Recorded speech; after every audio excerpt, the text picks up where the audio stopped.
Welcome in, everyone. I am David Gow, the boss. Next to me, Carla Dawson, the gloss. And it is great to be here again hosting the show on a Texans Monday. Texans with a win over the Jaguars Texans yesterday. Victory Monday. Victory Monday, a nice win. And you were there watching every minute of it. I was watching every minute of it. Yes, I was. So there were some positive things. They came away with the win. It wasn't one of those wins where you came out thinking, man, this team is going to win it all. It was a sluggish win. It was a closer win than I thought it was going to be. But a win is a win. Texans get to go on their bye week next week. They deserve some rest. They need some rest. D'Amico Ryan saying they were gassed after playing 13 straight games.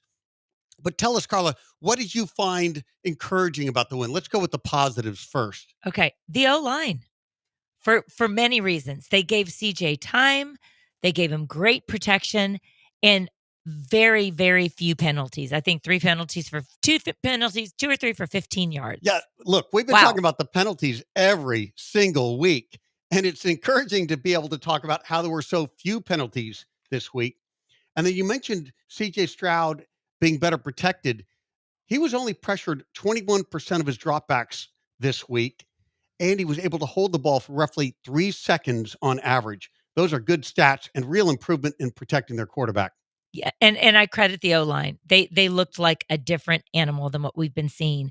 Now, I'm a cause for pause because it was against one of the worst defenses in the NFL in Jacksonville. But hey, they did what they needed to do, and maybe this will be a big turnaround for them. The other thing that I really loved about this game, they had 2 second-half touchdowns. They have not had a second-half touchdown since the New England game in mid-October. That stat is a stunner with all the offensive talent. And that has obviously put Bobby Slowick under the microscope because he does call the plays, and they've had a tough second half. He did not see it as an issue in an interview before the game. No, I want to. We've got John McClain coming up. I really want to ask him about that because the announcers yesterday. Did you hear that too, David? When they were talking, they said they were talking to Bobby Slowick before the game and asked him about the second half scoring issues, and his answer was something like, "Yeah, it I was wondering if it was a thing," and then it just kept happening. It's a thing, and I'm they thinking, need to score second half, dude. It's a thing. Like, why am I having to tell you? It's a thing. These were the first second half touchdowns since mid-October. It's December. That to me is like, hey, you know what? Alcoholics can't get better if they don't think they have a drinking problem. So maybe this is why up until this game, our second half has still looked pretty bad for the Texans. But yesterday, I thought was great. I felt really great going into the fourth quarter up 23-6. And then when the final score was 23-20, I was like, I had to take someone to the airport for Thanksgiving bye-byes. But I thought, thank the Lord for my heart. I wasn't watching that fourth quarter. Well, you get the ball into the hands of Mac Jones, and you never know what will happen. Zach Jones looked like a star yesterday. He really did actually look very good in that stretch, and he got the Jaguars within 3 with about 3 minutes remaining. That game was still hanging in the balance late in the fourth quarter. With 3 minutes to go. And look, it's hard when you get a big lead as the Texans had to keep your foot on the gas. You can score into prevent defense, and the gap can be closed, and that's probably okay. But this one, they did cut it a bit close to have a 3-point difference with 3 minutes remaining. And, for some reason, David, you and I have seen this over the years. When Jacksonville is not good, and they're not good, they're 2-10 as after yesterday. We play them, they play us so tight. We barely won the game in September. That's when we were on a roll playing well in Houston. This is another tight one, and this was even without Trevor Lawrence. But I will say, Trevor Lawrence's QBR before he went out with that awful hit, late hit, was a 40. Okay, so it's not like he was looking great. Zach Jones, however, had a QBR of 105 by the end of the day, and CJ's was good. He had a 90 QBR, but, I'm frustrated that and it's a division opponent, so there is a whole different, thing that can get, it's more like a rivalry game, but still, I would wish that we had stuck the pedal to the metal and been able to make it a little bit more of a decisive victory, but I'll still take a win. Yeah, division games often get played pretty darn close, and that one was played very, very to be a close game, to be sure. Now, Trevor Lawrence was not playing well before he left the game, No. and he didn't look like himself. Some people attribute it to his left shoulder, but that's not his throwing shoulder. The left shoulder injury to me is one of those risks where if he were to get tackled on that shoulder, it could be a really painful outcome for him. But his ability to throw the ball, I didn't think would be affected by his left shoulder injury. Then he got the big hit. And after the hit, of course, he had to leave the game. The hit created a fight, a melee, all kinds of on-field activity. What did you see in the hit? I mean, what do you think the Texans need to do so they don't get themselves in that spot again? Well, I think it's not on the Texans. I think it's on Azeez Al-Shaair. And I say that because I was at Reliant for the Bears game. And when he went out of bounds, and that was also a very tight game, he literally threw a punch at someone on the sidelines. And I was like, whoa, like that. He's the guy that he punched he wasn't on the field. So when I saw that happen yesterday, like when they slow-moed it, I was like, oh, okay, well, it's forward, like he was making a tackle on the slide, but it was the arm that had a brace on it that when he did that up into the face, that's where it really became dirty. It's an inexcusable hit. It's inexcusable. I don't like it. He was moving quickly and couldn't adjust. There's no room for error in the NFL.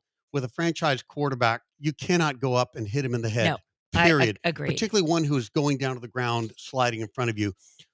And D'Amico Ryans was not going to defend Aziz's play. There's not any mystery about whether it was right or wrong. The mystery is, well, now what will the NFL do in terms of a suspension or a fine? And then can Azeez play under control? Can he play with poise in a consistent way so that he doesn't hurt the team? Well, that is going to be something where D'Amico Ryans is going to really need to use his, he's very savvy with his players, very relatable. He's going to have to talk to him just like Mike Tomlin's going to have to talk to George Pickens about growing up after those two unsportsmanlike conduct. Because Aziz's have been violent, both of them, the one on Chicago and the one yesterday. And Trevor Lawrence was clearly concussed. He went into that fencing position that is so, so awful to see. And it was his second concussion in a year. He had one in week 15 last year in a loss to Baltimore right about the same time. That's not great. It's not a great look. And I think that, Trevor, you were talking earlier that he was not playing well before he went down, and it wasn't the throwing shoulder. I think, and David, you could speak better to this. The rhythm of the quarterback position is so important. Your step back, your counts, with your O-line and everything else, but just even your own rhythm and your release and all of that. He's been fits and start, he's been out for several weeks with that. Do you think that is perhaps why he was off to such a bad start? Yeah, no, rest can absolutely be a factor, and probably was with him. He's not in sync with his receivers. And look, it's an ecosystem on offense. Timing is so critical. Yeah. Clearly, time off is not your friend if you're coming back as a quarterback. And he's not 100% healed. He was cleared to play, but by everybody's mention, he had a wound. He had an injury. The old axiom is you can play in pain, but you don't want to play with an injury. He was still injured. He had some pain. He was getting through it, but no, he was not at his best. I don't think it really affected the outcome of the game that he left, but it will affect Aziz's standing with the Texans because I do think he's going to get suspended. There are some examples of this. The biggest one was Myles Garrett a few years back when he took the helmet off the opposing quarterback and swung the helmet on Mason Rudolph with the Steelers. On Mason Rudolph. And you just can't do that. It's a bad look for the NFL. Yeah. And gosh, we're living at a time where the NFL has had to overcome a huge PR issue with concussions. And they said, we're going to clean it up. We're not going to allow it to happen. We're going to protect these quarterbacks. We're going to protect people from big hits to the head. And Azeez violated every rule they've tried to establish. Yeah. And I really appreciate that D'Amico going into the locker room at the half said, we don't condone this. This is not okay. And I don't blame the Jaguars fans throwing the stuff on the field and all of that. What I want to give the Jags some kudos for was I was concerned coming out of the half that CJ would then be targeted for some ugly business, and they didn't. Yep. And I appreciate that. And that's the right thing. That was that fight on the field. There were all the players in a bit of a melee there. I love that word. Yes, melee. It was a good melee. out there, or a bad melee, however you wanted to see it. Right. But it didn't cross my mind that the Jaguars would try to get revenge on C.J. Stroud in the second half. It didn't cross my mind, but following baseball logic, of course, when a pitcher hits your batter, there's often the payback to come. And so it would be, I guess, a possibility, the Jaguars would want to come looking for their payback. Thankfully, that was not the case. Jags did take the higher ground today. Yeah. Higher ground to be on the low ground. I think Jacksonville, I think there's going to be a massive cleaning of the house after this season. Yeah, Doug Peterson's gone. I think Trent Baalke should be gone more than anybody. He should be the first one out the door, their GM. Mm-hmm. Oh, man.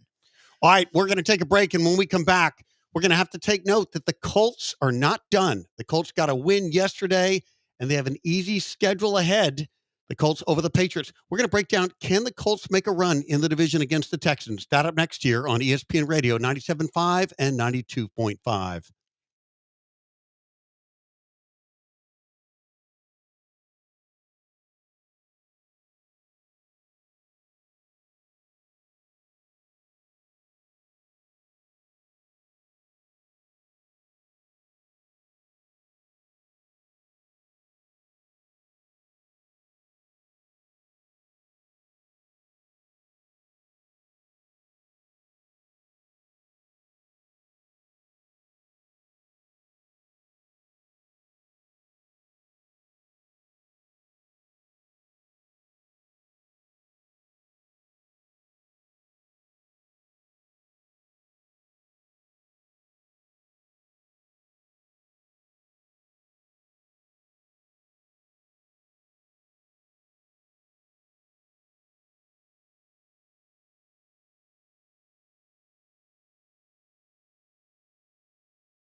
You're listening to The Boss and The Gloss on ESPN 97.5 and 92.5. Presented by Tony's. Tony's Restaurant, the city's top fine dining experience. From the Veritex Community Bank Studios, here's David Gow and Carla Dawson. Welcome back. This is, in fact, The Boss and The Gloss. And we went to break noting that the Colts got a win yesterday over New England, which is almost in the like final 12 seconds. Yeah. It should have been a bye week for them. They got the win over New England, a closer game than it should have been. But I'll tell you what, Drake May is playing some pretty good football as a rookie. His numbers are fantastic. Yeah, New England is feeling very good about that draft pick.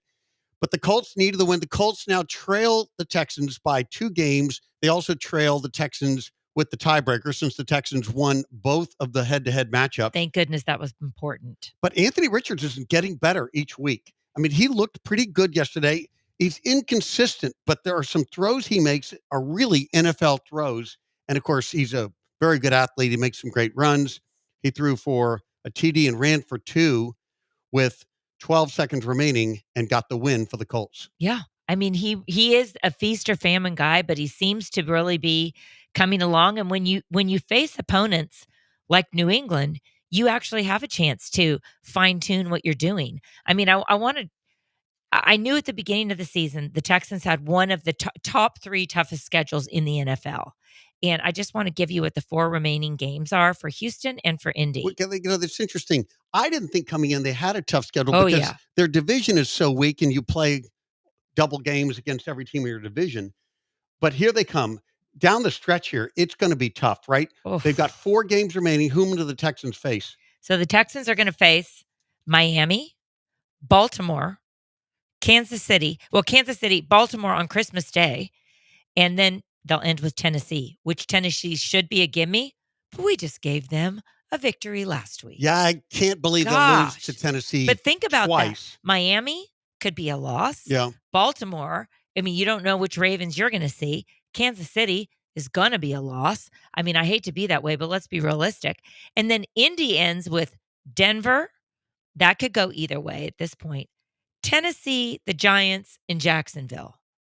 So this division, which the Texans now seemingly are comfortably 2 games ahead, I don't love these 4 games for Houston versus the 4 games for Indy. It's really pretty darn unfair, it looks like. But wow. As we look at it, I suppose if the Colts beat the teams they're supposed to beat, the teams against whom they'll be favored, and the Texans do the same, they could end up with the same records. Yes. Could. I mean, it could be worst case. The Texans go 1-3, and the Colts go 3-1.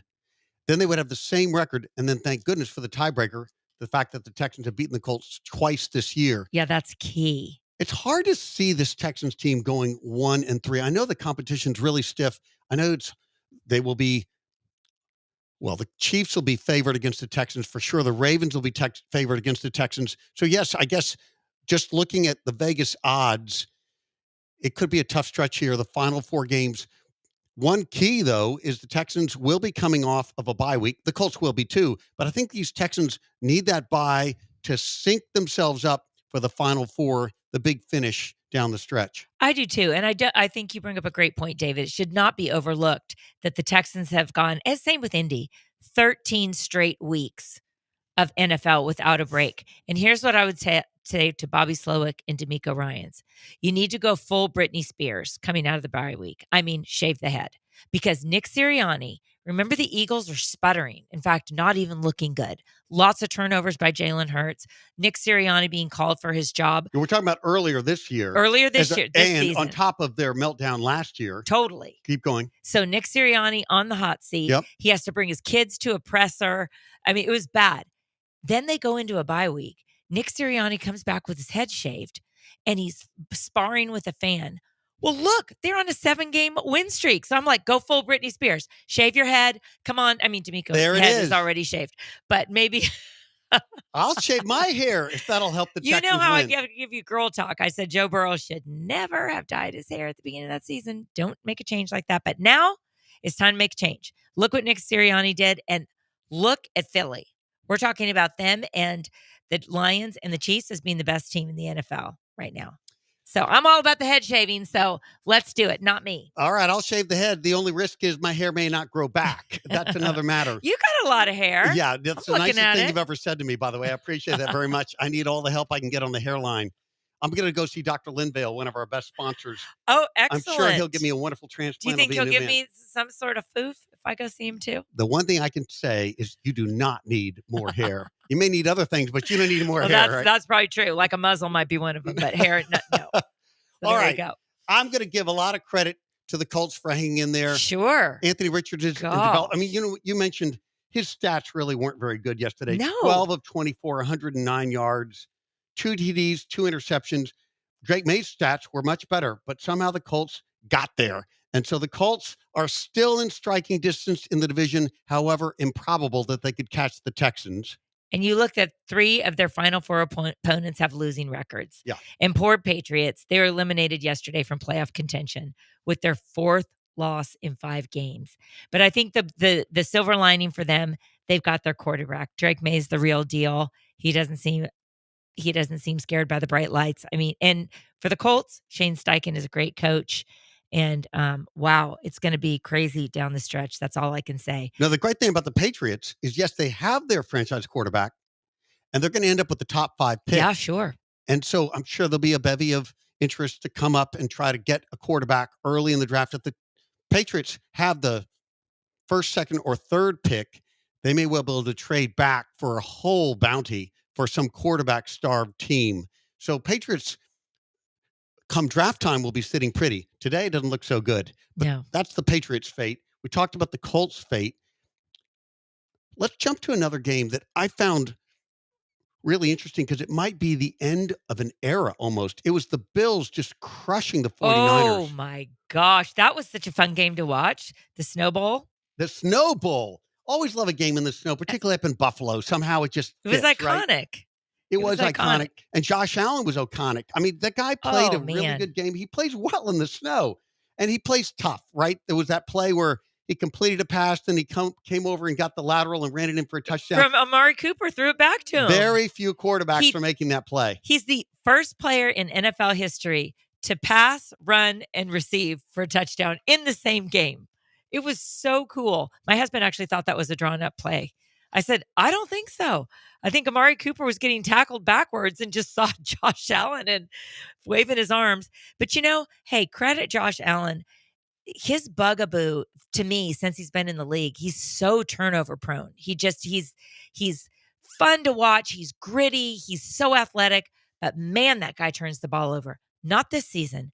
This guy takes care of the football. And you know what's wild? Buffalo's record, 10-2. One of their 2 losses came at the hands of the Texans.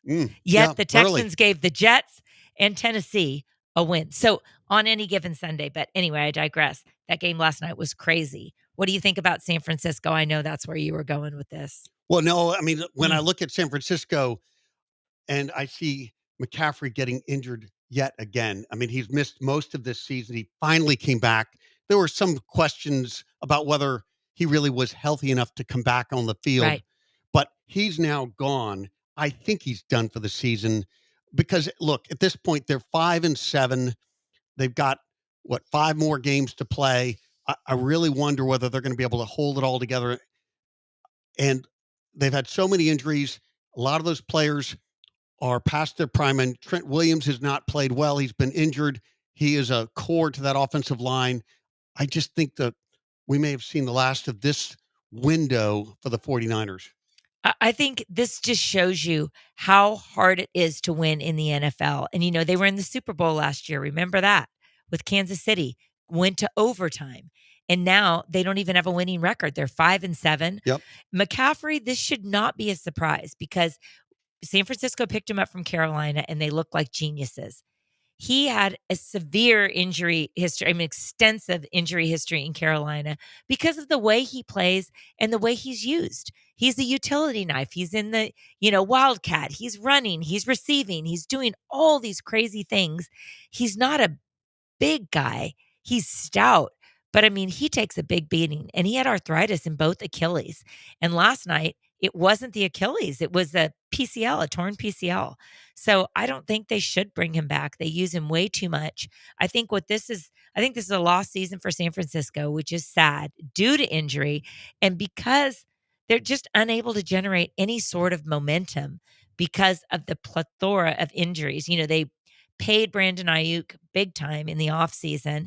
He's out with an ACL. They paid Trent Williams. They paid Deebo Samuel. They paid Nick Bosa. Guess what? They're going to have to pay Brock Purdy. And what do you do with Brock Purdy? Because if you look at his record with those 5 stars I just mentioned, it's amazing. You look at him without, he's average. And I think Brock Purdy is a really good quarterback. I don't know that he's great. So what kind of money is he going to demand and what should they give him? Well, remember back when McCaffrey was with the Panthers, he always made Cam Newton look very, very good. And Cam Newton's stats were so much better when McCaffrey was in the lineup than when McCaffrey was injured. Yeah. To your point, he was often injured. 49ers picked him up, and it was really a high-risk, high-reward pickup. And it paid out when he was healthy. It was a great season last year with McCaffrey. He remained healthy. But everybody had to know it's just a high-risk, high-reward player. He was vulnerable to being injured. We had that body of work. We had that history to see that. It's really fascinating to me what Purdy should get paid because without McCaffrey, he may not be the same quarterback. And his numbers are very different without McCaffrey. He looks very middle of the pack, very mediocre, not a top 7 or 8 quarterback like he might have looked last year when everything was humming and when they had all those weapons. So the 49ers do have a big decision on how much they can afford to pay Purdy in light of all the mouths they need to feed under the salary cap. Will be fascinating to watch. One thing that has come up that's just, I keep thinking this, and you've raised it, it's surfaced it for me again, is that when they got McCaffrey, it was a high risk, high reward play because of his injuries. Everybody right now is looking at the Saquon Barkley signing is an amazing move by the Eagles, an idiotic move by the Giants. And based on what's happened this year, that's true. Barkley's been out of this world, but he too is a high risk, high reward signing. I mean, when he got drafted by the Giants, he missed a whole season with an ACL. Yes. For the Giants, he missed almost as many games as he ever played. And when he played, he wasn't even really 100%. It was a high risk, high reward. The rewards now are amazing. This guy is on fire. He's running like nobody else in the league right now. If you could have him for one game, if you could have one running back for one game right now, you'd probably pick Saquon Barkley. Yeah, he schooled Derrick Henry yesterday. But that was not true a year or two ago, albeit for a bad Giants team. But Saquon was injured a lot of that era. So let's hope that Saquon does not go the way of McCaffrey. The risk finally plays out over the reward. But right now, Barkley is the guy. I mean, leading in the MVP conversation with Josh Allen. Yeah, I think it's Allen or Barkley, to be sure. But I have a little bit of queasiness about Barkley and anointing him as the greatest thing the Eagles have ever done. It was a risky move, and I hope it plays out for the benefit of Saquon Barkley and just his ability to play. I don't like to see an injury to anybody. But No. this is a guy who's been pretty beat up. Do you know what I think the difference is? With the Giants, he was their only option. Yep. He was it. And he didn't have a quarterback that was savvy and knew he wasn't dual threat or anything. He was just a threat to his own team. Where now he's with an Eagles team where he is obviously running back number one and a 4-down back. He's got an excellent quarterback in Jalen Hurts, who's dual threat. He's got receivers in Devontae Smith, who's out right now, but should be coming back. And Hollywood Brown. I mean, there's weapons the running all over the lanes place. Are way open. So I think further. Yes, that will extend his career, hopefully. And it was very public on Hard Knocks with the New York Giants how badly he was mistreated. So there's a chip that is larger than life on his shoulder right now. There you go. All right, when we come back, we're going to be joined by the General, John McClain, and we're going to talk a little Texans with him. Break down the big win over the Jaguars yesterday. It'll be John McClain up next year on ESPN Radio 97.5 and 92.5.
You're listening to The Boss And the Gloss. on ESPN 97.5 and 92.5. Presented by Tony's. Tony's Restaurant, the city's top fine dining experience. From the Veritex Community Bank Studios, here's David Gow. And Carla Dawson. Welcome back, and we are being joined by John McClain, who almost needs no introduction. He's, of course, a Hall of Fame voter. He writes for the Houston Texans. You can read them on HoustonTexans.com. John, welcome to the show. You're on with David and Carla. Carla and David, I'm doing great. Thank you very much for having me on. Now, my understanding is that you and Carla are getting around about town. I don't know. Carla said something about running into you at a Paul Bear Bryant Awards ceremony and running into you and saying hello and this and that and here and there. And I mean, I'm just at home wondering where you guys are. You're out on the town. What's going on here? We're socialites. Yeah, that's what it sounds You like just got to to me. hang with the right people, David. I don't know. John and I know where it's at. I That's all can't I'm keep up with you and McLean. That's for sure.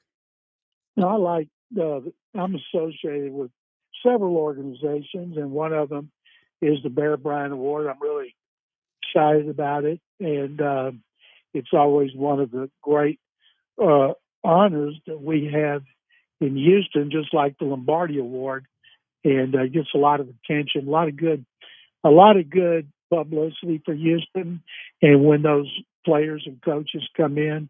So it's a very exciting time of the year when the awards are announced. I agree, John. Well, they're lucky to have you involved in it, that's for sure, because you're a legend here in Houston, and we bring the legends into Houston with the Bear Bryant Award, so it's a great combo. Thank you very much, Carla. All right, I've got to ask you about our Texans yesterday, obviously. So I'll take any win. I'm so happy about it. But I have to say that, they extended their winning streak at Everbank to 7 games, which is fantastic. They've finally got a bye week, but they are coming back to a pretty brutal stretch with Miami, Kansas City, Baltimore, and then finally ending with the Tennessee. Clearly, this team is gassed. There's no doubt about it. John, seeing what you saw yesterday, entering the fourth quarter with a 23-6 lead and barely eking it out, what major adjustments need to happen over this bye week? And fast, I might add. I don't think there's anything they're going to be able to do. This team has not been in sync most of the year, even when it was 5-1. 10 games have been decided by within one touchdown, and they played games that are too close. And let's be honest, they beat a 2-9 team that was last in the league in defense, last in the league in pass defense. And yes, Texans scored 2 second-half touchdowns for the first time. The offense scored 2 second-half touchdowns for the first time since October 13th. That was a positive. They only had 3 penalties, 1 in the second half for 4 yards. They did not turn the ball over. So those were all good things because they've done such a good job of beating themselves. As D'Amico Ryan says, when we quit playing the Texans, we'll be better when we can get out of our own way. And they did that. And then after Aziz Al-Shire knocked out Trevor Lawrence with that shot to the head and got ejected, it'll probably cost him a big fine, and he'll be suspended without pay. We're just waiting to see what Commissioner Roger Goodell comes down with. But when Lawrence was playing, he was not good. No. The Texans were all over him. His rating was 12.7. And then Mac Jones came in, and Mac Jones played a whole lot better. His rating ended up 105.6. But thanks to Joe Mixon and the best performance by the offensive line in a long time, maybe the best this year, they were able to pull this game out. But when they come back and they play Miami has a great offense, great passing game, great running game. Their defense is not very good. And the Texans are not scoring a lot of points. Passing games, not putting a lot of points on the board. Then they go to Kansas City. Then they play on a Wednesday, Christmas Day, against Baltimore, a team they've lost to 5 in a row. 4. They've never beaten Lamar Jackson since he's been the Ravens quarterback. And last year started with the Ravens and ended with the playoff game of the Ravens. And this might be the first of 2 times they will play the Ravens, including in the playoffs. And then, of course, they finish at Tennessee, a team that just humiliated them here. Oh, gosh. But the only game I really feel comfortable about, I think they will get revenge. They haven't lost an AFC South game on the road since 2021, but they need to beat Miami to make it 9-5. Then they'll probably lose those 2, and then they need to beat Tennessee in that last game just to equal last season's record. Oh, It's surprising to see because I think we all thought there could be upside from last year. And you're right. I mean, it's hard to make adjustments from this point. The O-line did look better yesterday. I mean, Stroud had more protection time. Mixon did run the ball pretty well. There were fewer penalties, but it's hard to say that there's so much better adjustments would be made because we were facing a Jaguar defense that's not very stout. How do you break that down? Did you see something in the O-line that looked better this week? Jacksonville does have a good pass rush on the outside with Josh Allen and Walker, and those guys are both really good pass rushers. And they had 2 sacks early on. One was C.J. Stroud's fault because he held the ball too long. Right. And Stroud only got hit about 3 times. They only had 2 tackles for loss. So it was a good job by the line, especially after the first quarter. But they're going to play a whole lot better defenses. Now, Miami's not one of them. Miami's stats, I looked it up. They're good statistically, but they're still an offensive team. Kansas City's defense not playing as well That's right. as the last 2 years, but it's playing well enough. Baltimore's pass defense has been terrible. And I'll tell you guys something very interesting. Going into Sunday's game, the Texans were second in sacks, 4 away from their franchise record. They led the league in quarterback pressures. They were number 2 in tackles for loss. Now, usually you have stats like that, it equates to being a really good pass defense, but they had allowed 24 touchdown passes, more than any team in the league. Oh. Jacksonville was second, 23. Baltimore was third with 22. And now the Texans have given up 2 more. And one of the problems is safety play. Another one is giving up touchdowns in the red zone, which has been an issue all year. Mm-hmm. And so that it doesn't equate when you get that kind of pressure on quarterbacks. And they're about to go up against Tua Tagovailoa, Patrick Mahomes, and Lamar Jackson before they go against Will Levis again. And that's a byproduct of playing a first-place schedule. Last year, they played a last-place schedule. Yeah. They played the NFC South, the worst division in the NFL. This year, they played the NFC North, the best division in the NFL. So far, they've won 1 game over the Bears. They lost at Green Bay on a 45-yard field goal with no time left. Got beat here by Detroit on a 52-yard field goal with no time left. And when I go back over and look at the losses, and I see a play here, a play there, a penalty that rubbed out a touchdown, there's so many little things that they've done that has caused them to get beat, and it drives coaches crazy. 100%, Sean. That was a great breakdown, because when you think about, the Texans allowing 24 touchdowns and then, as you said, 2 more yesterday, then you look at the other side of it.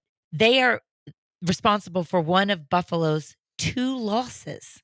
They beat Josh Allen. Yes. And then you look at Jared Goff.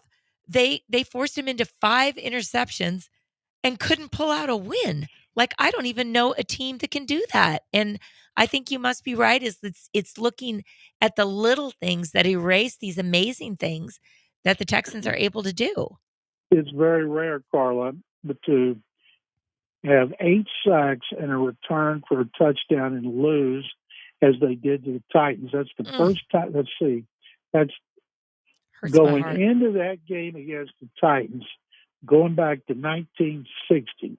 Teams that had done that got at least 8 sacks and had a return for a touchdown, as they did on safety Jimmy Ward's pick 6. Were 3-36. Now they're 3-37. And then to intercept Jared Goff like that, have 5 interceptions and still blow a 16-point lead. And I think of a play that'll haunt them all season. Tank Dell running wide open in the end zone. C.J. Stroud flushed out of the pocket because of pressure up the middle. Stroud's rolling to his right. He waited just an instant too long and didn't put enough mustard on it, and he threw to the end zone, and cornerback Carlton Davis intercepted. He'd thrown it a second before, it would have been a touchdown, would have won the game. Kyrie Fairbairn missed a short field goal in 2 other games, even though he set the NFL record. He extended with 13 field 13. goals of 50 plus. I never thought, and I told everybody, the Texans are not a Super Bowl contender. People got carried away. And I've seen people say the Texans publicize themselves as Super Bowl contender. Only a nitwit would think that. They never did that. They tried to play it down. And so I thought they were another really good off season away from being a contender. So that would have been in 2025. Now, I didn't know they were going to lose 2 games of field goals with no time left. That happened to them last year. Sure. That was against bad teams, not among the best teams. So they still, maybe they'll shock the world, beat Miami, beat Buffalo for the first time. I mean, Baltimore for the first time. Buffalo hadn't lost since Texans beat them. And that game, Josh Allen completed 30% of his passes and had maybe the worst game of his career. He didn't have a lot of interceptions like Jared Goff. He didn't get sacked a lot like Will Levis. They just did a great job of pressuring him and then covering his receivers, and they won that game. They made the big plays when you had to make them. So if they can beat Buffalo here, they should be able to beat Miami here. They should be able to beat Baltimore here. If you can play Josh Allen like that, you should be able to play Tua Tagovailoa and Lamar Jackson. Now, whether they can do that, I don't know. Right now, I think they're headed like last year. Win the division, maybe win a playoff game here. You don't want to play in Baltimore, which is going to be a wild card in the wild card game. Having to play them 4 times in 2 years. Yeah. Rather Denver with a rookie quarterback. And then they'll go on the road to Buffalo or Kansas City. And can you imagine if they go back to Buffalo, they go to Buffalo, and the Bills are looking for revenge on that 23-20 loss with snow? It could be ugly. It could. You're so right. Okay, John, speaking of ugly, I have to ask you about what I heard in the broadcast yesterday on the Texans-Jaguars game, that the broadcasters were saying that they were talking to Bobby Slowick before the game and asked him about the second half struggles for the Texans. And Slowick's answer was something of the effect of, yeah, I mean, when it happened, I wasn't sure it was a real thing. And then it just kept happening. And I'm thinking, wait, what? And at this point, this was right before the half. And so there hadn't been any, just as you noted, no second half touchdowns since October 13th in New England. Why was this not an obvious thing for Bobby Slowick? And why would he say that? Well, we ask him every week, and I don't care what he tells TV people. I tell what he tells the media Okay, on Thursdays. tell us. He has always said, and I say, it's like there's Superman in the first half, go into the dressing room and come out as Clark as Kent. Clark Kent. And and he said, because when we don't score offensive touchdowns in the second half, and until yesterday, the defense had outscored the offense in the second half 2-1. Oof. And so he said, amazing. We're playing bad football. And yeah, it is. And you can't pinpoint it on one person. Stroud did not play as well. The protection was not good. Correct. The running game, Joe Mixon was limited to 1.6 yards by Tennessee. He is limited to 1.8 yards, which had been his career low by Detroit. And he's at 100 yards against everybody else, I think. He leads the NFL with 7 100-yard games, and he's missed 2.5. No telling where he would be, and Nico Collins would be if he had been able to play those other 5 games. Nico's the only receiver in the NFL averaging 100 yards a game. He's on a pace for 73 catches and 1,200 yards, even though he's missed 5. And so, would they have won one more game if Nico had played? I'm guessing they would have won at least one. So that means they'd have 9 victories. And Nixon missing early, they still were able to go 5-1. And in the 2 that he missed, I think they won both of them. But so sometimes what the TV people say, it's different than what they tell us. And no, they're never going to tell us the truth, of course. They know who's playing bad. They know who's screwing up and not blocking and not tackling. And we blame everybody on the offensive line. But as Slowick points out, it's the tight ends, It's not just wide receivers when things don't go well. And yesterday it went well for the linemen and the tight ends and the receivers as blockers. And D'Amico Ryans gave game balls to the offensive line afterward, which I thought was very smart of him to do, knowing how important they are. Amen. We're talking to John McClain. John, we've got 1 minute remaining. I want to ask you this question. A year ago, there was thought that Bobby Slowick would be leaving the Texans maybe to be a head coach somewhere. This year, there's conversation about whether he should be retained as the offensive coordinator. Do you envision he'll be the offensive coordinator next year? Yeah, do we think that he got stupid in the offseason? What happened is defensive coaches, they look at tape and then they come back and play you differently. And it looks like he hasn't done a good job of adjusting, just like at halftime. Right. They adjust, he doesn't adjust. But on the other hand, hit Tank Dell in the end zone, you beat Detroit.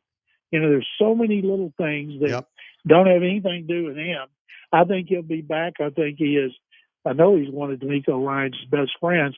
But remember, when D'Amico took that job, they interviewed Cliff Kingsbury, Gary Kubiak about coming over and coming in and overseeing the offense, but Slowick would call the plays. So Kubiak wasn't interested, and Kingsbury wanted to call the plays, so he went to Washington, which was smart.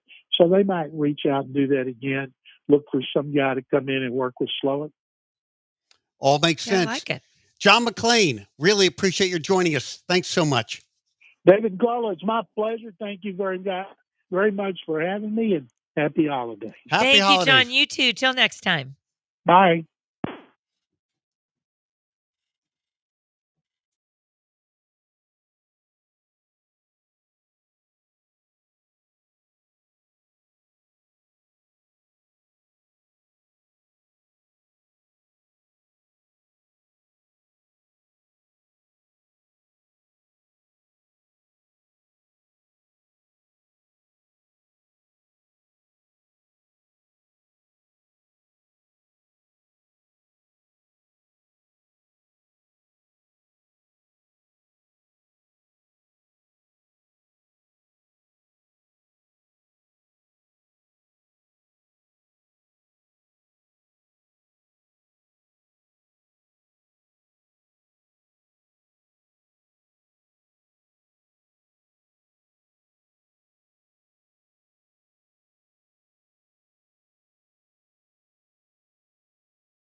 This is The Boss and the Gloss. on ESPN 97.5 and 92.5. Presented by Tony's. Tony's Restaurant, the city's top fine dining experience. From the Veritex Community Bank Studios, here's David Gow. And Carla Dawson. Welcome back. It was great to visit with John McClain about all things Texans. One thing I did want to ask him, we've been alluding to who is the best team in the NFL, and it's always interesting to me, the mainstream media, it feels like every week it's different. They ask the question, who's the best team in the NFL? And yet it's different every week. Just a couple weeks ago, it was the Ravens. They were unstoppable. And now the Ravens have Lamar's going to get another MVP. Lamar's getting another MVP. Now he has Derrick Henry, and no one can stop them with that 1-2 punch in the running game. And they were very impressive. I'm not going to make light of it. And there was reason to think they might be the best team in the NFL. Of course, the Chiefs deserve consideration. The Lions were the team everyone was talking about. This week, it was all about the Eagles with their big win over the Ravens. Are the Eagles the best team in the NFL? Can we say that? They're one of them. Yeah. I mean, on any given Sunday, because, what the Eagles have done in whipping off 7 straight wins since the bye week, they just have they play excellent complementary football. And I think they have the best defense in the NFL. They really do. That defense is absolutely unbelievable.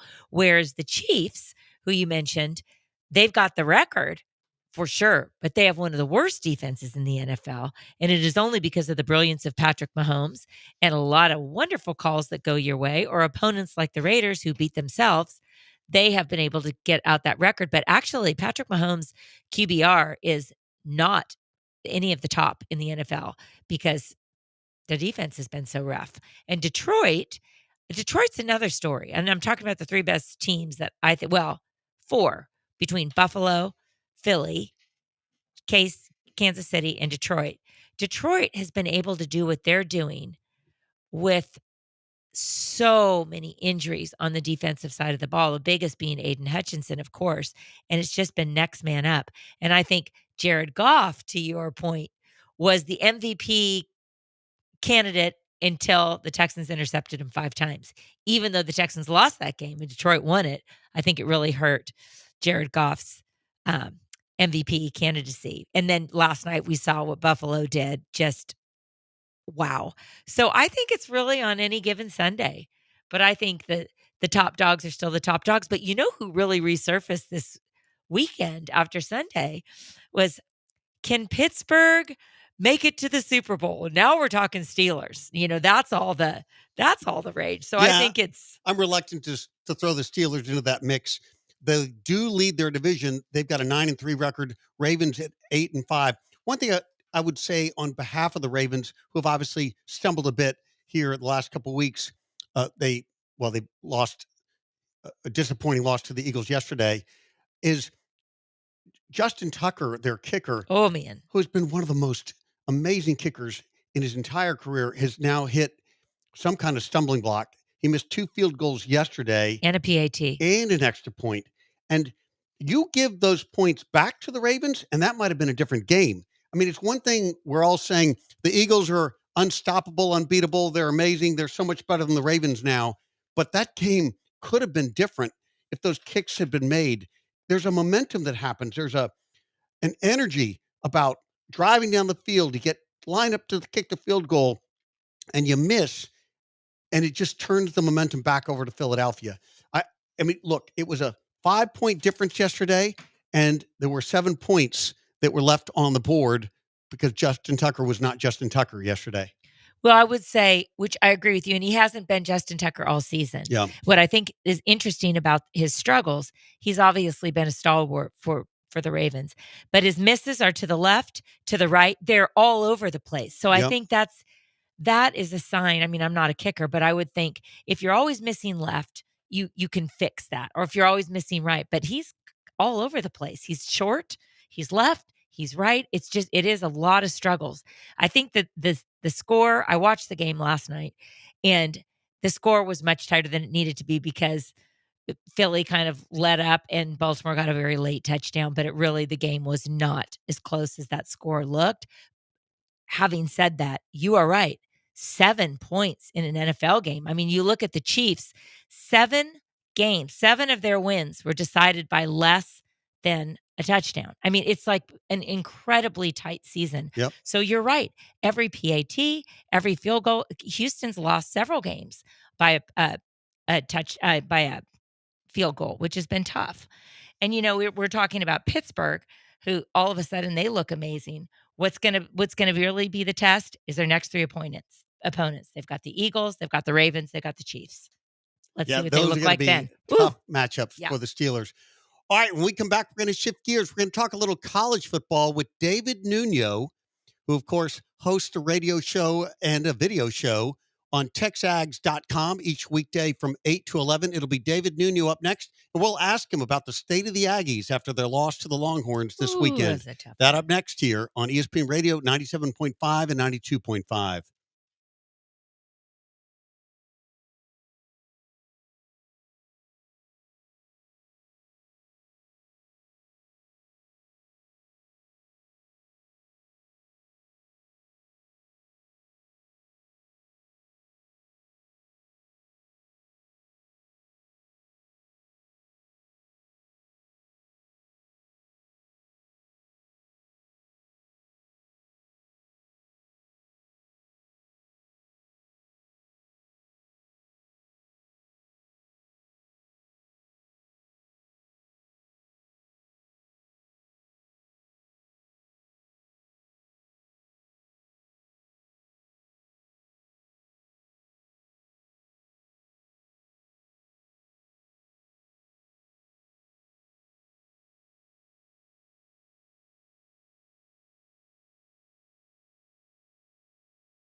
Welcome back, and we are now being joined by an all-star sports maven, David Nuno. He, of course, hosts the show on texags.com weekdays, 8 to 11. David, welcome to the show. You're on with David and Carla. Mr. Gal, the day was 2007, I think right around Thanksgiving, and we played an old-timers flag football game. And my friend, you had quarterback skills to pay the bills. But I think that day, Raheel Ramzanali and David Nuno were victorious. You know what? It just makes me feel better to know that somebody remembers that I did throw the football well at some point in my life. Skills to pay the bills. That's pretty stellar. I love it. I love it. I like that. Thank you, David. I appreciate all that. And we missed you here at Gal Media. You were a stalwart here in the early days. I miss it as well. And I hear that, the office looks a little different. So I haven't been there in about, 7, 8 years. I need to go by and take a look. Oh, yeah. Come at least to see Esme, the woman at the front desk. She makes everybody happy. You'll be a happier person when you leave the building. There's disco balls, man caves. It's all a thing. It's crazy. You got to come check this out. It's wild. All right. Miss Esme's been there forever. She's great. She was always great. So that's awesome to hear. Yeah, she's awesome. Okay. You were at the center of the universe for the big game, Longhorns, Aggies. And boy, that atmosphere looked electric on television. I just had never seen a crowd so rabid pregame. It was so exciting to see. And that opening drive was exciting. And then the Aggies were not able to convert the fourth down. Was that a big turning point in the game? Break it down for us. What do you think happened from the Aggies' perspective? Couple of things. First off, Texas is better. I mean, that's obvious, right? They got 17-0. I talked a lot on our show about Texas' schedule because I don't think they played a hard schedule. I that agree. being said, it doesn't matter. I mean, you know what the difference between Texas and some of the other teams was the games that could, the games against inferior opponents, Texas took care of business while Alabama, Ole Miss, and some of the others did stumble once or twice. Texas did not. Their best win is probably A&M at 8-4, and then you've got Vanderbilt at 6-6. So, but I think the talent on the field was just they owned the trenches, and that was the biggest difference in the game. But that game was a microcosm, guys, of the A&M football season because they were given a couple of gifts during the season. You lose back-to-back SEC games to South Carolina, to Auburn, and you still have a chance to go to the SEC championship game. That game, you fall behind 17-0, you get an interception, you get a fumble, you block a punt, and you can't get any points. You get 7 points, no offensive touchdowns, and of course, just that one pick six. So to me, the difference in the game was the skills, the skill players. There were much more skilled players in the trenches for Texas. Yeah, you nailed it, David. That was a great recap because I was so hopeful for the Aggies. I love watching Marcel Reed. He's really dynamic. He's raw, athletic, and I think he needs, obviously needs some more experience. Is he the guy to you going forward that can take the Aggies to the next level? I don't know. And that's hard to say because I love Marcel. I think he's a difference maker with his legs so fast. But he's not a big guy. He's 185 pounds. He missed a lot of throws this year. He was like Bo Jackson in Tecmo Bowl 1985 against LSU in the second half. He was incredible. So he's got that gear to take you to a different level. But I think he can certainly take this team to new heights next year.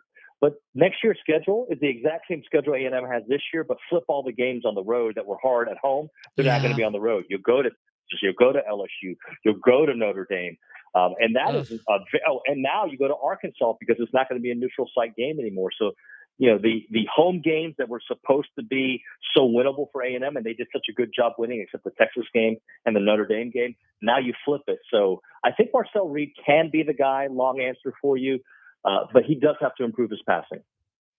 And how would you grade, David? How would you grade Mike Elko's first year as the Aggies head coach? Okay, so I predicted 8-4 before the season started, and they were 8-4. But this 8-4 does not feel as good as the one I thought of because you lost your last 3 SEC games and you started 7-1, right? Like those reasons I think makes the 8-4 hurt a little bit more. But I'm going to give him the benefit of the doubt because what he inherited at A&M was a dysfunctional locker room, and just players that didn't show up for training, players who would miss class. It was just a different atmosphere. Mike Elko has got a CEO mentality, and he has certainly cleaned it up. He's got to get better at wide receiver. There's no doubt about that. He had a very short time to go into the portal when he was hired at the end of November to get the right guys here. And he did a fabulous job bringing in Nick Sporton, bringing in Will Lee. He brought in some real difference makers, but that was on a short leash without an entire coaching staff. This year will be how we can really start evaluating him. But I think, I'm going to give him a good grade. And I don't know if A is the right grade because of the way he finished, maybe a B-. But I think the arrow's pointing up with the culture and what he's trying to establish. He wants to play football through the trenches. And when Le'Veon Moss went down in the South Carolina game, it completely changed the offense because he was the kind of guy that could get you short yardage. They did not have that anymore. So that those 2 4th-and-1s against Texas with Le'Veon Moss, I don't know if they get it, but they definitely have a better chance of getting it because that's where he excelled. We are talking with David Nuno. He hosts the show weekdays on TexAgs.com each morning. Be sure to tune into him. David, I want to ask you now about Texas. They go on to face Georgia in the SEC game. Can they finish as national champions, and what will it take? I hope not. First year at the SEC, all the smack that we had as Aggies talked for 13 years of being in the SEC, it was a different SEC because we had divisions. So you had to play Auburn, you had to play Alabama, you had to play LSU every year. But can they? Yeah, I think they can. I still don't think they're tested, but it may not matter because the amount of talent that they have assembled. I thought Texas was better than Georgia in the second half of that game, even though Georgia won by 15 points. Texas did have the 3 turnovers, so did Georgia. Can they make a run and win it all? Yeah. If you're one of the best teams in the SEC, you can absolutely win it all. It'll be interesting to see what happens if they lose to Georgia, because then it'll be a little bit longer of a road.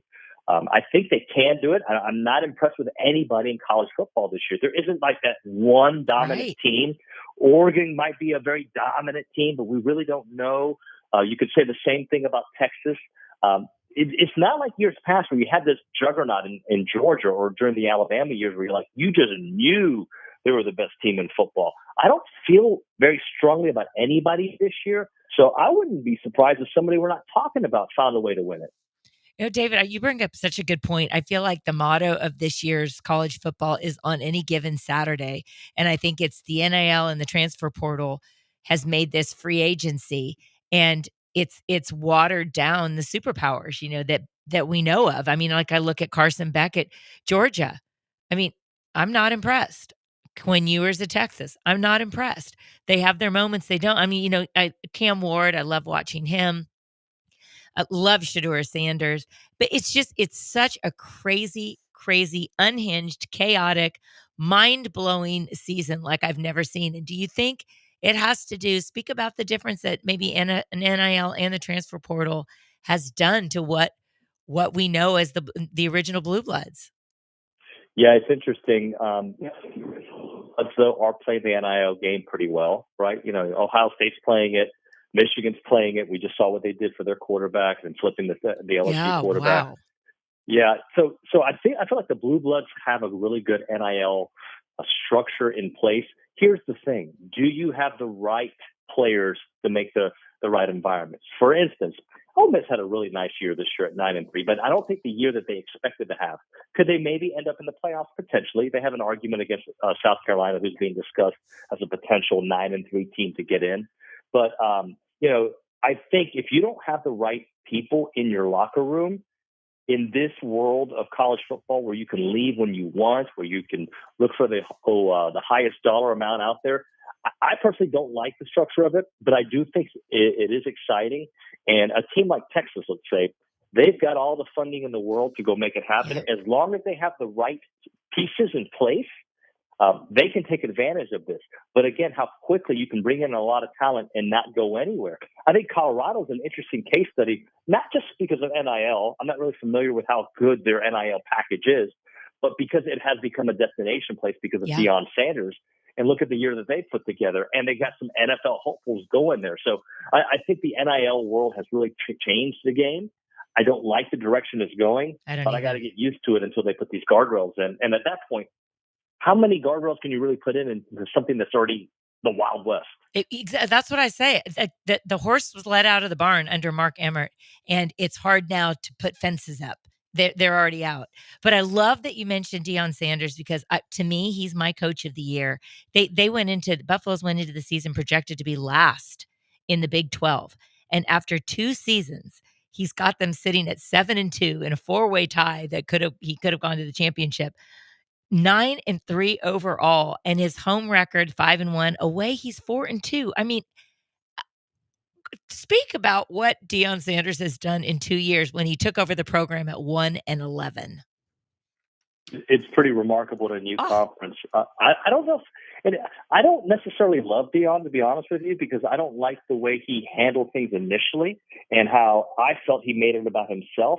But if you ask any player in his locker room that's still there, not the guys that left, they love him. They want to play for him. They will follow him anywhere. And to be able to do that and then back it up with some wins, I know they had that early season loss, but to back it up with some wins and play the brand of football they've been doing has been fantastic. I think my coach of the year, though, is Shane Beamer for what he did with South Carolina this year. Mm-hmm. I mean, not only do they beat A&M's butts, excuse me for saying that, but they are really a play away from beating LSU. Yeah.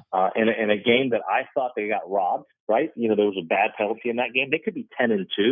Shane Beamer was about to be out the door if this would have gone south to start off the season. But he finds Lenore Sellers in the transfer portal. He gets Rocket Sanders. That defense plays lights out. They're the hottest team in football. They just beat Clemson. I mean, they are. If I were to vote for somebody, but I have an SEC bias, I would probably vote for Shane Beamer. But I think Deion absolutely deserves recognition in that conversation. We are talking to David Nuno of TexAgs.com. All right, let's shift gears and go out to the Big Ten championship game. It's Oregon versus Penn State. Oregon. That sounds so weird. It is. I don't think of Oregon in that Big Ten, but Oregon was there, and they've had an amazing season. There they sit. Are they the team to beat? Are they the favorites here? How impressed are you by Oregon? I'm pretty impressed by Oregon. Now, early in the season, they had a close game against Boise State. And then we've seen what Boise State's been able to do with Ashton Genty. So that's not, it looked bad initially. And now you're looking at the year that Boise State's been able to put together and you're like, they're not that bad. The thing I love about Oregon is they have an SEC mindset. Dan Lanning came obviously from the Georgia tree. They have great defense and they have amazing skill position players. I mean, the wide receivers galore there. So I do think they're the team to beat. Before the season started, I thought Ohio State was the best team in college football, because of all that they put into the NIL. Obviously, that's not the case. And I think Oregon, and look, Penn State's had a nice year. Their schedule also isn't that rough looking. I think Oregon's going to beat the brakes off of them. Love to ask you about another team out west, USC. Carla went to USC, and I remember sitting here with Carla when they hired Lincoln Riley and Caleb Williams is going to go with him. And I thought that was an extraordinarily good hire for USC. Yet Lincoln Riley hasn't been able to put all the pieces together. I'm not sure. Maybe you two can figure it out here. What's gone wrong with Lincoln Riley as a fit at USC? And Miller Moss just went into the transfer portal today. I saw that. Yeah. I think look, I'm not a huge Lincoln Riley guy. Me neither. I think he benefited from a weak Big 12. And obviously the guy's a magician with quarterbacks. But he has never really gone after a defensive-minded defensive coordinator. I know he made the change this year, but I think the defense has been an issue. And if you don't have the best quarterback in college football, which, by the way, he did multiple times, they struggle to do what we expect from them. And even with those guys, they didn't reach the highest level at OU and then his first couple years at USC. I just don't know how much of a CEO captain he is. I mean, I think he's a great play caller, but things have got to go right. And if you can't win in your first couple of years in the old Pac-12, you're not going to win in the Big Ten. So, he seemed to be the right hire at the time, but that's what happens all the times. Like A&M went after Jimbo Fisher. You look all around, Brian Kelly to LSU, and that might end up working out. And then obviously Lincoln Riley to USC. A lot of times when you spend this big money for a guy who's figured it out at one stop, it doesn't always translate to the next stop because college football changes, players change, and just the modern way of thinking changes.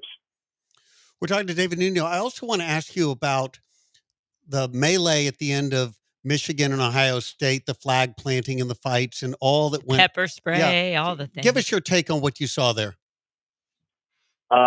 Look, there's a part of me that says, wow, these rivalry games still do matter, right? There's a part of me that thinks that.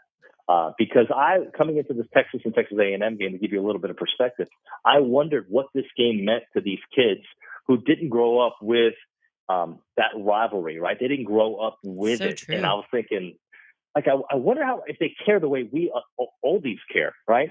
And obviously, it looked like they cared because they won and they're going to the SEC championship game, and they marched to the middle of the field and they were going to plant the flag as well until Sark stopped them. And I really did appreciate that about Steve Sarkisian showing some class there. There with the Michigan and Ohio State game, I think just an embarrassment all around from the police department to the players. And honestly, when you have so much entitlement in a locker room, and I don't know what the situation is there at Ohio State. I don't know if those players feel entitled or not. But the feeling is this era of college football 5 stars, there's a lot of entitlement because you know what? You just show up to campus and you're making a pretty penny. Yeah. And who's this coach going to tell you how to stop? You have to have complete control of your team. And I think that is going to be a lesson for these coaches. And maybe Sark learned it. Maybe Sark saw what happened on TV before. He's like, guys, we're not going to go this direction. We're going to handle this with class. And hopefully it is a cautionary tale to the rest of college football. It's cool to watch on highlights and, can you believe that happened? And, it catches everybody's attention on Twitter and X. But let's be very honest about it. It was a bad look for the police department. It was a bad look for the university. And a bad look for Ryan Day, who's an outstanding coach, but he stood there and did nothing, didn't do a darn thing. In fact, he said to one of his players, what is happening out there? And it makes me wonder, David, Ryan Day, obviously he's an incredible coach. He's 66-10 record in his 5 years with Ohio State, 4 top 5 finishes, one of 3 teams to finish in the AP top 10 each of the 5 years, along with Alabama and Georgia. But honestly, should he even want to stay? Because I heard him in an interview before the game, the big game on Saturday. And at that point, he was 1-3 against Michigan. And this is the unranked Michigan, the easiest Michigan he would have faced, which obviously lost to. And they asked him about it. And he said, it's one of the worst things that's ever happened to me in my life besides losing my father. There's bad things that happen with my wife and my young kids because of the losing. And I'm thinking, wait a minute, what? And should he want to stay at Ohio State? Should he go somewhere else where he doesn't have this pressure of Michigan that he just can't seem to get over? Oh, I think he should stay at Ohio State as long as he can. Okay. Because and the reason I say that is I don't know how good of a coach he is. And I know that's not fair to say for a guy who keeps winning 10 games a year, right? Like, I know that's not a fair thing, but he inherited a juggernaut, right? Urban Meyer left the keys running, and that Ferrari is rolling, right? And they got a great NIL program. It is a powerhouse. It's always been a powerhouse. It'll never stop being a powerhouse. They own the state, and they split Big Ten recruiting. Well, now they're going to have to split it with a couple other new teams. But I say that to you that I don't know how good he is. It's kind of like Lincoln Riley when he inherited Bob Stoops' Oklahoma, going back to Lincoln for a second. Like, I don't really know how good you are at building a program. And now we do. No, not very. Well, yeah. Well, I mean, he's kept it afloat, but he hasn't taken it to the next level, right? And you look at Jim Tressel, the issues that he had at Ohio State before. Urban Meyer finally won for them. And you just think to yourself, you better win the championship, right? That's what I was thinking heading into this year. But if I'm Ryan Day, I understand wanting to leave and prove that you're a good coach going elsewhere, but where are you going to go? Last year, people were after him. A&M was interested in Ryan Day before they settled on, I don't want to say settled, before they hired Mike Elko, but that was one of the names that was being bandied around. And the guy he's got some skins on the wall. But how will he do when he doesn't inherit all the recruiting and everywhere else, unless he goes to another place that is a powerhouse that is just a win away from making it to that level? But, oh, by the way, that's what he has at Ohio State. Do you think they'll keep him? Do you think his job is not on a hot seat by any means, right? I don't think yet. Okay. I don't think they would let go of him yet. I know their athletic director. I know him pretty well, Ross Bjork. He was at Texas A&M. Yeah. And there was talk of getting rid of Jimbo the year prior in 2022. And, he was patient with him and gave him another year. And again, that was completely different results. A 5-7 coach who then was 7-5. I don't see Ross getting rid of Ryan Day right now, especially with signing day 2 days away.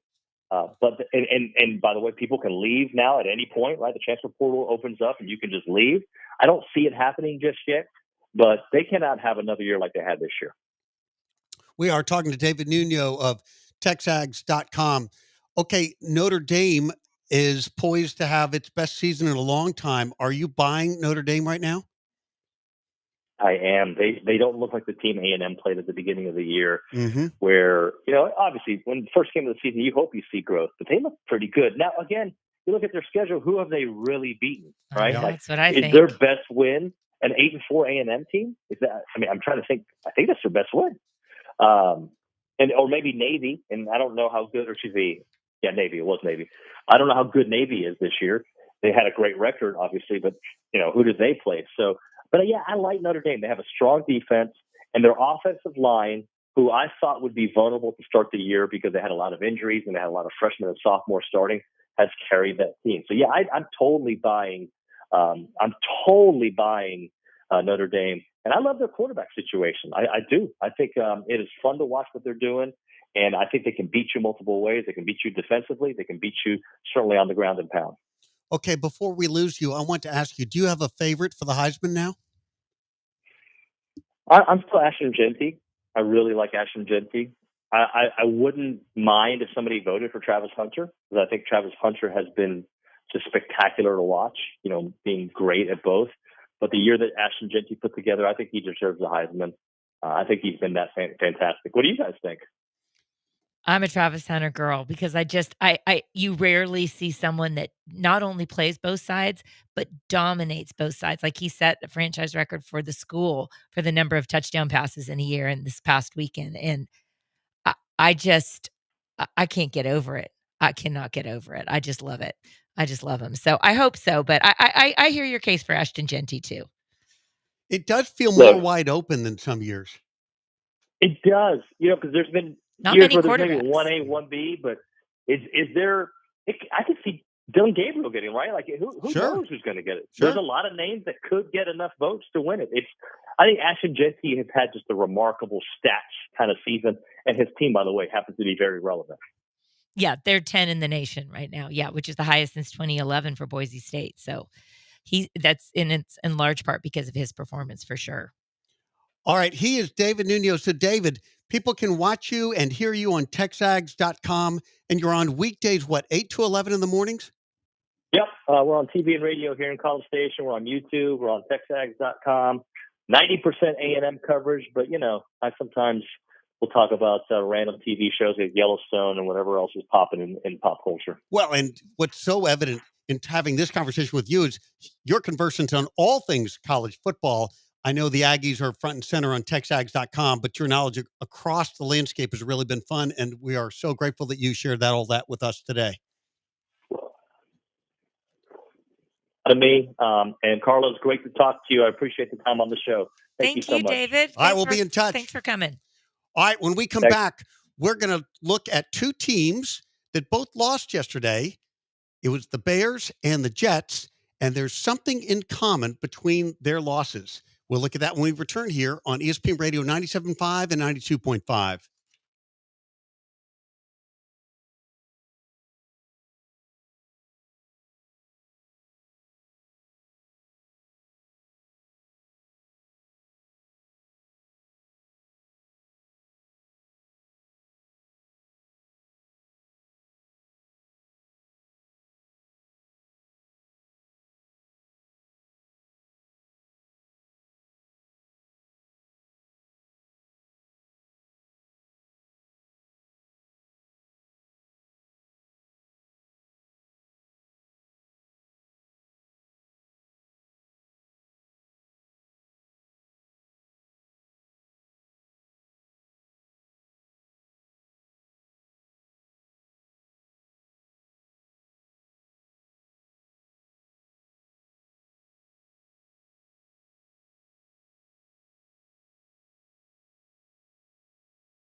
You're listening to The Boss and the Gloss. on ESPN 97.5 and 92.5. Presented by Tony's. Tony's Restaurant, the city's top fine dining experience. From the Veritex Community Bank Studios, here's David Gow. And Carla Dawson.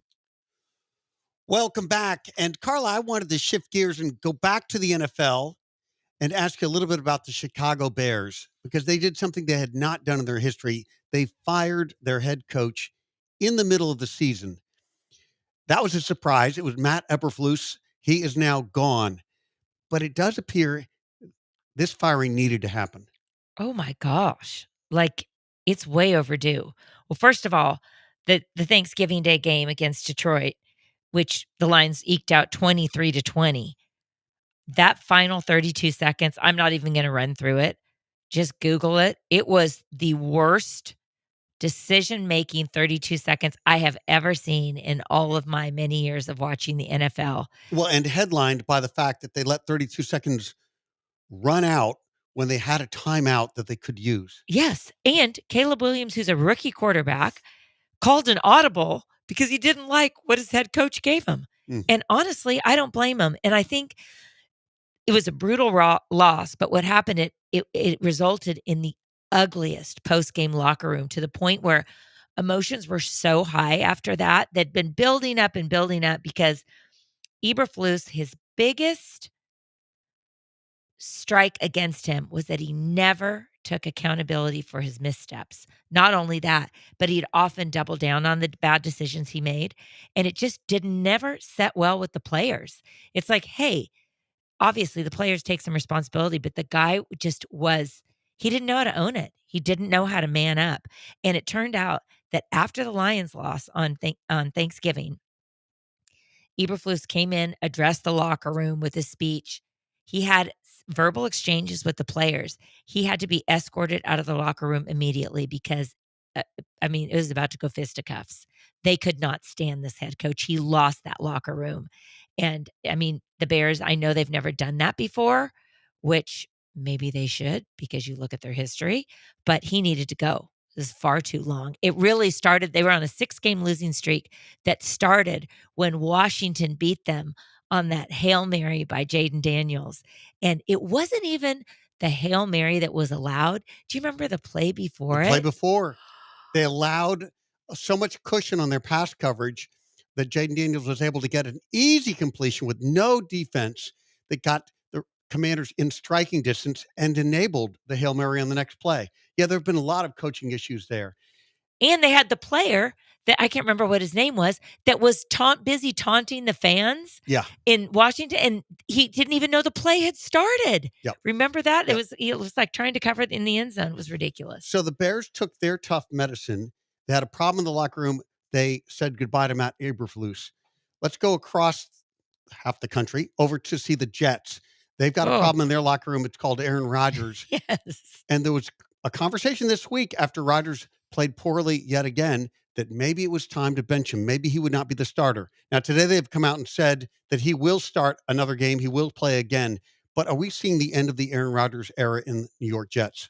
I think we've been seeing the end of the Aaron Rodgers era for quite a bit. In fact, his last year or two in Green Bay as well. And I love how you brought up Aaron Rodgers in the same conversation segue from Eberflus, because both of these guys, Matt Eberflus and Aaron Rodgers, suffer from the own it syndrome. They need to man up. They need to own it, what they've done, and assume some responsibility, because it seems like since Aaron Rodgers became a Jet, he has used every chance he can with a microphone to diss Green Bay for letting him walk. Well, you know what? Brian Gutekunst at Green Bay is looking like a freaking genius, because Aaron Rodgers turns 41 today. Happy birthday, Aaron. Look what you did yesterday. Stunk it up again. And you know what? Normally, you know how it drives me nuts that it's always about him. Everything he does is always about him. Well, you know what? I'm going to give it to him, David. This issue with the Jets and with Aaron Rodgers, it is about him. Aaron, it is on you, because the Jets gave you everything you wanted. A big fat contract. All these players, 9 players from Green Bay that you brought over. Nathaniel Hackett, your OC. Then just traded for Devontae Adams. You got that too. And guess what? You made it about you. They gave you everything you wanted, and you can't win consistently. And that's on you, Aaron. It's an amazing stat that he has not thrown for 300 yards in 34 straight games. I mean, this is a guy who, at the height of his powers, was regularly throwing over 300-yard games. It's unbelievable how far he has fallen. And when you look at him on the field, his arm still seems to have strength and arm He talent. can't move, though. He doesn't move like he used But to. he doesn't move quite the same way. And I don't know, there's never been the rhythm, the connection between him and his receivers that he seemingly had in the heyday back with Green Bay. No, there's not, because Garrett Wilson was wide open yesterday, wide open. And that team has so much talent, and they've not been able to do anything with Aaron Rodgers when he comes in. And I knew when the Jets brought him in, you're bringing in a cancer to the locker room, because that's what happened at the end of his era in Green Bay. And now he's always wants it about him. It is about him, and he cannot make it happen. It's really unfortunate for the franchise, honestly.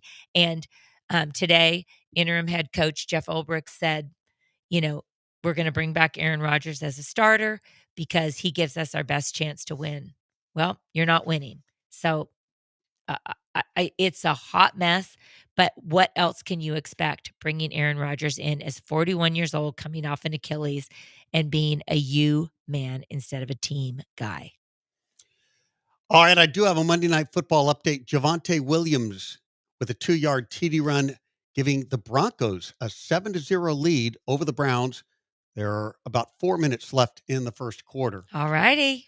Now, of course, the Jets have already fired their head coach, Robert Saleh. And their OC. The Bears did what they have done. Yeah, Hackett got demoted. He's done. Jeez. But there are other coaches on the hot seat, and it's intriguing. You put together a list, and I was looking at it. You've got the Giants' Brian Daboll, and the Giants are 2-10. Tennessee's Brian Callahan. New England, Gerard Mayo. It's his first season, so I think they'll give him Brian some more Callahan's too. latitude. Yeah, Brian Callahan of Tennessee. Jacksonville's Doug Peterson, certainly in the hot seat. You've got Las Vegas's Antonio Pierce, Cincinnati's Zach Taylor, and of course, the current head coach of the Jets, Jeff Ulbrich. So of those coaches, who do you think can survive what is always Black Monday, the day that comes right at the end of the season, and some of these coaches get fired right at the end of the year? I think the survivors will be and should be the first-year head coaches. So Mayo should be okay with the Patriots. I would think Mayo would be okay. I would think Antonio Pierce would be okay, because not only is he a first year, but they've given him nothing at quarterback. Absolutely nothing. Yep. And they're going to right now they're going to get the 1, 2, or 3 pick with the record that they have. Yeah, I do thinking about and Brian Vegas, Callahan, he'll be okay. Yeah, think about that Vegas situation. They should get a quarterback in the draft. They're positioned for it, and there's some talent there, and they need one. Do they have someone who can really develop quarterbacks? I think of Antonio Pierce as a leader of men. He played on the defensive side of the ball. Who will develop the quarterback in that system? Well, I feel good about this, actually. They have Scott Turner with Norv Turner as a consultant for Las Vegas. That was a new change that had just been made a few weeks ago. And Scott Turner was in the quarterback room. And so I like him, and I love him and his dad and what they can do together. But you've got to have someone who has the upside that's able to do that. And I mean, Aiden O'Connell actually looked really good versus Kansas City. Being the Raiders, they beat themselves on the last play of the game. I mean, they almost beat Kansas City again. Last year, they did beat them. I mean, there's just a bugaboo with it. But I think, yes, to answer your question, I think they do have the right guy in-house that can develop a quarterback for sure. And there's not that many good ones coming out of the draft. I mean, you've got Cam Ward. I like Jalen Milroe a lot. You've got Dylan Gabriel. There's not a... Shadur Sanders. Yep. Shadur Sanders will be probably the top one, I would think. He and Cam Ward. So we'll see. I think the coach most in trouble at this point, well, I think there's 2 of them. Doug Peterson and Zach Taylor in Cincinnati. And I don't want to say that, but my gosh, Joe Burrow's having a MVP caliber year, and your defense is stinking it up. What is happening there? And I know that's Lou Anarumo, but still, Zach Taylor's the head coach. Yeah, it's sort of heartbreaking if you're a Bengals fan because they are getting extraordinary quarterback play out of Joe Burrow. MVP type season, as you said, but they have not been able to translate that to wins. It's been a long year in Cincinnati. And they always continue. They start out incredibly slow. So they're always playing out of a hole. Mm-hmm. And that to me is a bit on coaching because they've got a lot of talent. And what about Brian Daboll with the Giants? Highly touted when he came. He was the quarterback whisperer who made Josh Allen very, very good. He was great with the Bills. There he's with the Giants, and it's just been a struggle. He, too, has never really had a quarterback. No, but I look at Brian Daboll, and he has had absolutely nothing to work with. You and we talk about this all the time. I remember sitting in Nashville at the draft when the Giants took Daniel Jones, number 6 overall, and there was a collective, what? But it was such a Giantsy thing to do. Yeah. And they've continued. They trade away Saquon Barkley. Not trade away. They let him test the free agent market and hope he doesn't go to the Eagles. Well, guess where he's going? Of course. So they do such Giantsy things that while Brian Daboll has not done well, what has he had to work with? I don't know who would do well here. What really needs to happen with both the Giants and Jacksonville, I think the front office has to have some major changes. Well, it's interesting when you mentioned Jacksonville. And one thing I was observing in both those teams is this has been a year, we've seen it the last couple of years, of the resurrection quarterback. And Sam Darnold's the poster child of that, right? He was written off. He was drafted by the Jets, number 3 overall. He bounced around all those teams, and he's having an extraordinary season for the Vikings. Then yesterday, watching Mac Jones with the Jaguars, all of a sudden in that third and fourth quarter, I thought, oh my gosh, Mac Jones, he's the next Sam Darnold. Look at him throw the ball. He was really, really good. And maybe he'll supplant Trevor Lawrence someday. Who knows? Now, Daniel Jones has just gone and signed with the Vikings, which is probably a great place for him to rehab, to be under Brian Callahan, who is a very good offensive. Kevin O'Connell. Kevin O'Connell, I'm sorry. Yeah, Brian Callahan's the Tennessee coach. No, O'Connell, who has done a masterful job bringing Sam Darnold back. If I were Daniel Jones, that's probably the place I would go to. I might think this guy can really help me out as well. But I think for Daniel Jones, wow, you went to a place where Sam Darnold is in because J.J. McCarthy, their first-round draft pick, is out with an ACL. So to me, this still puts Daniel Jones in the number 3 spot. Oh, there's no future for him with Minnesota, to be sure. Okay, yeah. They've got Darnold and they've got J.J., but he's not signed beyond this year. This is just a here and now deal. And where is he going to spend the next 4 to 5 games as a backup on a bench? He's not going to be a starter this season. No, I don't think he'll ever be a starter and again. I think the getting into a quarterback room with Darnold and JJ and that coaching to be with O'Connell and to get that coaching and understand what it's like to be in a mature, really good quarterback room with good coaching, I think will serve him well. Then at the end of this year, he's going to be out. He'll be cast about. He'll be out looking for a job, probably as a backup is the best he could hope to get. Yeah. And then, of course, that's what Sam Darnold was angling for with Minnesota. And then it all worked out that he got to be the starter with JJ's injury. So, no, Daniel Jones is probably not a Viking long-term, but this is a good rehab spot for him as he thinks about his next steps for next year. Well, and JJ's not ready. If something happened with Sam Darnold, they're going to need someone else to step up. Going back to the Giants, I think it's hard for me to see this franchise being able to turn around at all unless massive changes are made in the front office. Because look at Eli Manning, who is clearly their most successful quarterback and brought them 2 Super Bowls and one against the Patriots. How they treated Eli Manning with his exit, it was abhorrent. They benched him. The guy who, there's a way to do it. There's a way to let them sunset into their career. If they're treating a quarterback who A, is a Manning, B, who has brought you 2 Super Bowls like that, why would you ever want to go to that franchise? I mean, and obviously what we've seen with Daniel Jones and Saquon Barkley and everything else is just a hot mess in New York. All right, we're going to take a break. We'll be coming back, but let me give you a Monday Night Football update. The Browns have scored, and so they have tied the game. It is 7-7 Browns and Broncos with 1:09 left in the first quarter. That's the Monday night update. And when we come back, we're going to look at Pittsburgh's big win over the Bengals. And should we now consider Pittsburgh on the short list of contenders for the big brass? That up next year when we return here on ESPN Radio 97.5 and 92.5.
This is The Boss And the Gloss. on ESPN 97.5 and 92.5. Presented by Tony's. Tony's Restaurant, the city's top fine dining experience. From the Veritex Community Bank Studios, here's David Gow. And Carla Dawson.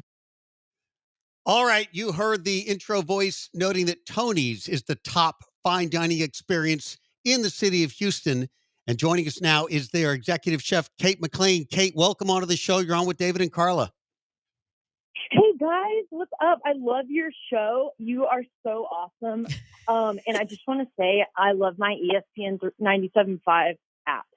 I pull it up, and it's so easy, and I can listen to you, and it's fabulous. And Carla, I love that you love Dion. I actually went to see you, and we're all kind of going wild about this. So, Oh, as you should, Kate. I mean, what a turnaround. 1-11 to like in the top 25 and in bowl contention. I mean, it's just wow. And in 2 years. it's wild. Oh, I love that you're a Buffalo. Bring it. There's It's a new, exciting. I Yes. sense there's a new alliance being formed here between Carla and Kate on all things Buffaloes. All things Buffalo.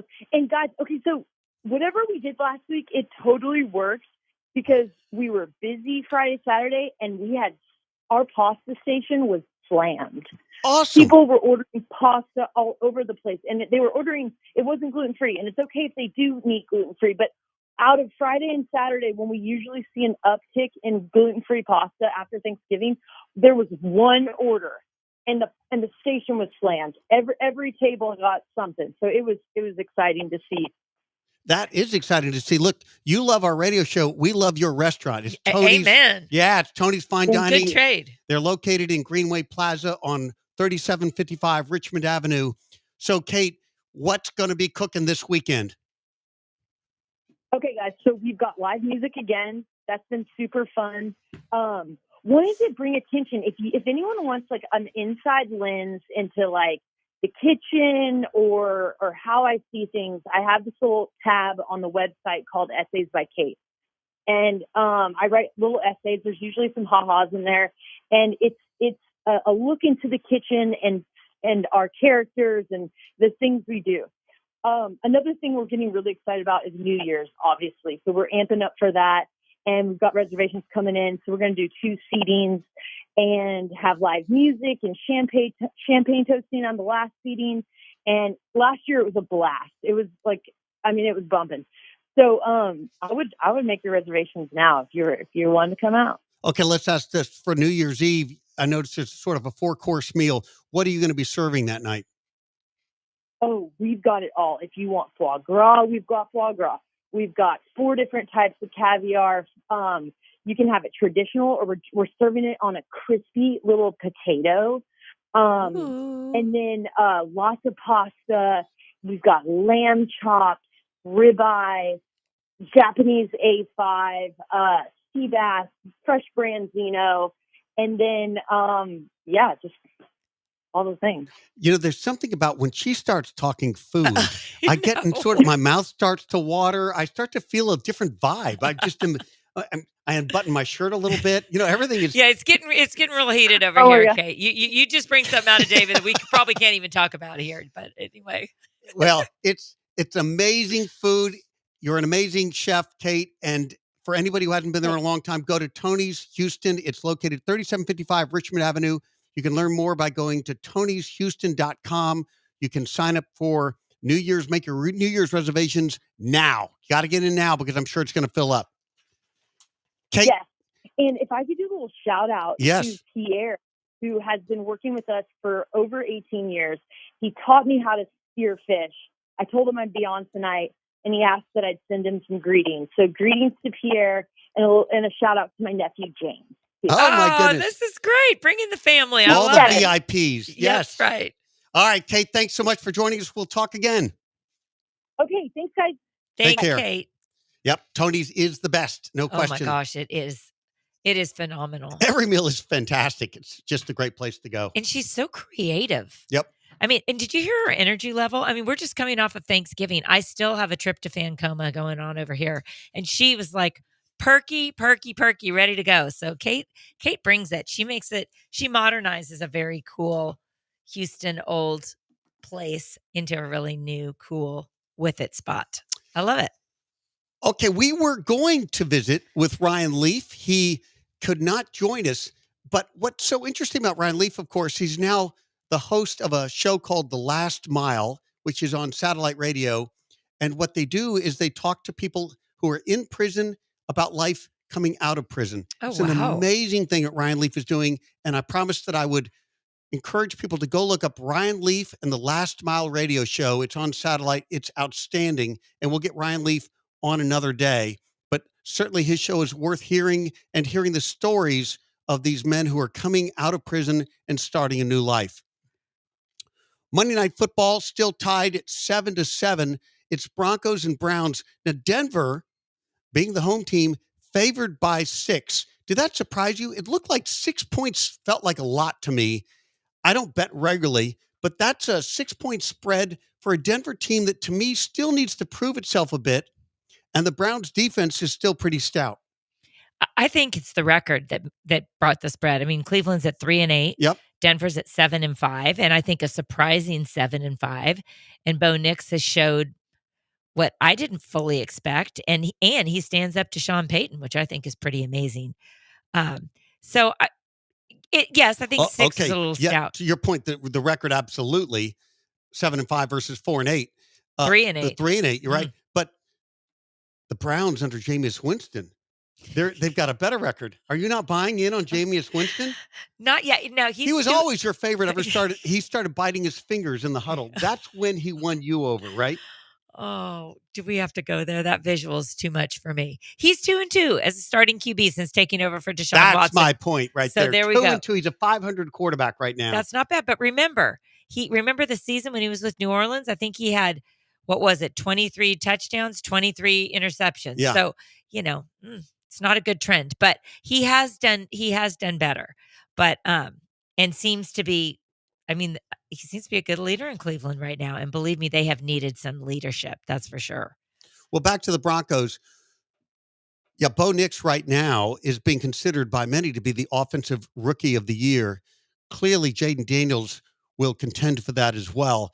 my bias would be Jaden Daniels, and the Commanders were able to get the win yesterday. It was a bounce back win after the Commanders had suffered some losses. And he looked more of himself. I mean, he's not going to use injury as an excuse, but he is looking better from being injured. Well, and surprisingly, they were able to run the ball quite well. They had struggled running the ball. Look, Jaden Daniels is a very good runner himself, but they've been struggling to get some consistent running from any of their running backs, but they got it yesterday, and that really freed things up for Jaden, and he looked pretty good, as you noted. Yeah, he's an amazing, not surprised. I mean, he's a Heisman winner, for goodness sakes. I think what's happening in Washington is a surprise, to be honest. Well, just how quickly he's developed under Cliff Kingsbury. I do think the Commanders are going to eke their way into the playoffs, but I think the ceiling here is probably an entry into the playoffs, but not a deep run into the playoffs. Agreed. But that's better than they've had in a long time, so we'll take it. Well, no, it's a good turnaround for that team. And look, last week, this is the stat I was looking for. That was Brian Robinson running for 103 yards and a touchdown on just 16 carries. I mean, that's amazing. That's almost 10 yards a carry. That's a really good 7 or 8, actually. That's a really good outcome. And it's so different than where they had been in previous weeks. I mean, they couldn't even run the ball against the Dallas Cowboys defense, which has been notably weak against the run. So the Commanders needed to get that right. They sit at 8-5, and I think well positioned for a playoff entry. Yeah, I agree with you. All right. It has been great to talk about all things. I mean, look at what we covered. We got John McClain. We had an amazing time with David Nuno talking all things college football. Oh, he had a good college segment. I love that. And you guys are going to arm wrestle over who deserves the Heisman Trophy. Yeah. You're sticking with Travis Hunter. I am. Not moving. And you still want Dion for Coach of the Year. Yes, I do. So 2 big awards from Carla for I'm your going all Buffaloes. buff. That's right. For sure. You're going all buff? Well, I don't know why. I just Did said that. Carla say she's going all buff? No, I'm not. No. Fully clad all buff. You do Buffalo. realize there are cameras in the studio. People can watch what you're up to here. Yeah, there's no buff.